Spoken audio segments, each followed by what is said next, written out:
Everybody loves a great black and white image, but let's be honest, sometimes we go outside, we take pictures, we convert them in black and white, and they don't really look great. So these are some practical tips that you can use to bring your black and white photography to the next level. Let's go.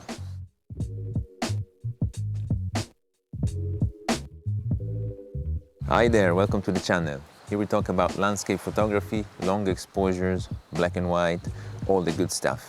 If you're new here, consider subscribing, and if you already are a subscriber, thank you so much and welcome back. It's so nice to see you. So let's talk about some tips to improve your black and white photography. So tip number one is plan to shoot for black and white. And this is so important. Pre-visualization is key for good black and white images. Nowadays, with digital cameras, it's so easy to pre-visualize your scene. You just need to apply black and white film simulation in camera so you can actually see how the image is going to look like before you actually take the shot. This is really helpful, really powerful. You should do it all the time. Tip number two is look for the right conditions. And this is so important for any type of photography, but especially for landscape and black and white photography.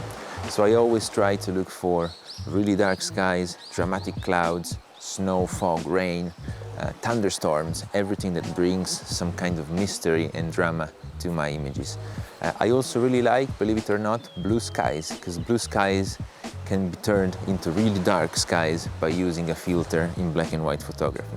So go out and experiment with many different conditions and see what works for you. Tip number three is look for patterns and shapes in the landscape. This is so important because when you take a picture and remove all the color information, you actually reduce the scene to a bunch of shapes and patterns.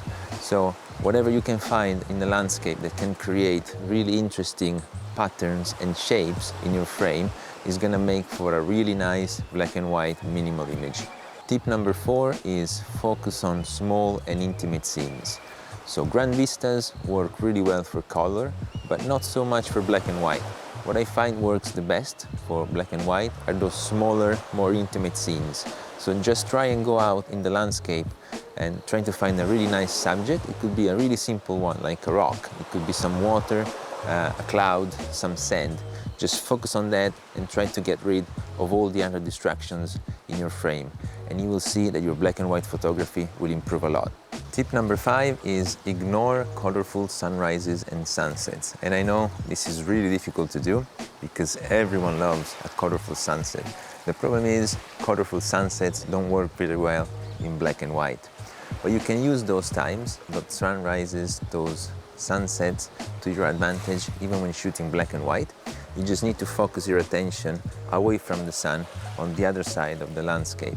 And you will see that that golden light is going to light up your scene really beautifully. And you can use that light to take really nice black and white images. Give it a try.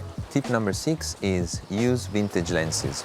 So one of the qualities of black and white photography is, of course, that it's timeless. And the reason why it's timeless is because, well, it's been going on for more than 100 years now. So most of the iconic black and white images that we know were all shot on vintage lenses.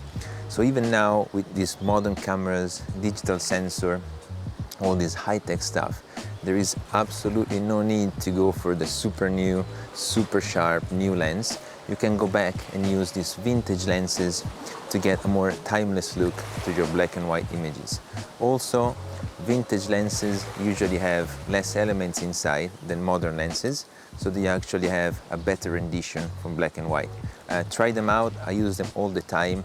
They're cheap, super high quality, super good for black and white. Tip number seven is use negative space. Negative space is super important for minimalist photography, and of course minimal images look very good in black and white. So next time you go out and frame your subject, try to give it some room around to breathe. You can use the sky, you can use the clouds, you can use the water, whatever part of your landscape you can use, try and use it to give room to your subject to breathe. You will see that will make for very, very good minimal images and also improve your black and white photography a lot. Tip number 8 is shoot backlit scenes. So black and white photography, it's all about drama and mystery. And one great way to create mystery is by adding contrast to your images. And a really good way to create contrast is to shoot against the sun. In that way, you can get really white whites, really dark blacks, and you can create a lot of drama, a lot of mystery in your images, especially at sunset when the light is not that harsh. It makes for really good black and white images. Give it a try. Tip number 9 is also my favorite. You guessed it, shoot long exposure photography. So black and white by itself is really great, but I also find that by adding long exposures to the mix, you get very minimal, very abstract, very fine art images. And that is gonna bring your black and white photography to the next level. Next time you go out, give it a try. All right, that's it for today's video. Hopefully you found it useful. If you did, remember to give it a thumbs up. Consider subscribing to the channel if you're not already. And as always, I'll see you in the next one.